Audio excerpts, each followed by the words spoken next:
We remember today a great saint whose intercession and life is very close to all of us, Padre Pio, whom we dearly know and pray for.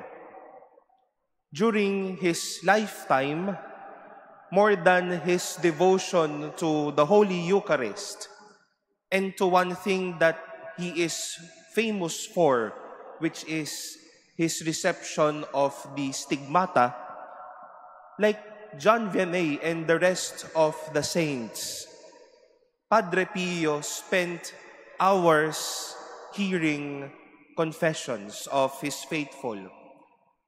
There was even this story that if a penitent would try to hide something, his or her sins, from Padre Pio, magagalit po si Padre Pio sa kanya at tutulungan niya ang taong intong to unravel and maybe unpack the sins that he or she is trying to hide from him.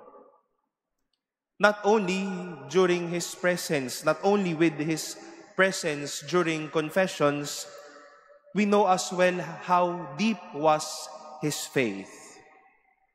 Padre Pio wrote this beautiful prayer, "Stay with me, Lord."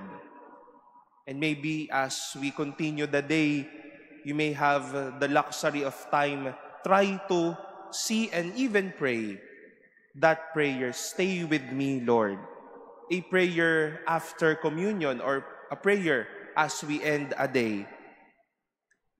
And in that prayer, we can at least have the feel how Pio was vulnerable in the sight and in the presence of God, expressing his fears, expressing his unworthiness, his desires, and the many things that he has in his heart.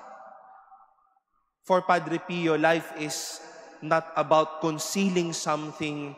It's not about packing or hiding on something. But Padre Pio shines as an example for us today. Jesus, in our gospel, invites us not to conceal the light, but to make it visible. Not to be contented on hiding something, but having the courage to open and show it up. Hindi po tago-taguan ang buhay. Kung mananatili tayong nagtatago ng ating kasalanan, nagtatago ng ating kahinaan at ng ating mga pangangailangan, paano po tayo matutulungan? Sa kabilang banda, kung mananatili tayong nagtatago o nagkakanya-kanya ng ating mga kagalingan, ng mga pagpapala ng Diyos sa buhay natin, paano naman tayo makapagpapalakas o makapagliliwanag sa buhay ng iba? Ang buhay ng Kristiyano ay hindi tago-taguan. Ito ay patuloy na pagpapakita ng kabutihan ng Diyos. At patuloy din na pagpapakita kung paano tayong mahina at paano tayong nangangailangan ng kanyang kalinga. Huwag po tayong matakot buksan ang ating sarili. Huwag din mahiyang ipakita ang kabutihan natin.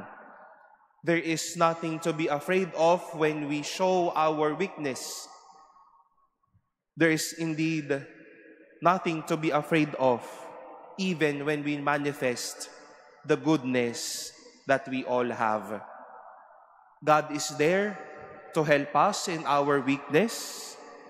God will still continue to bless us as we openly live a life of blessing, of grace, and of goodness.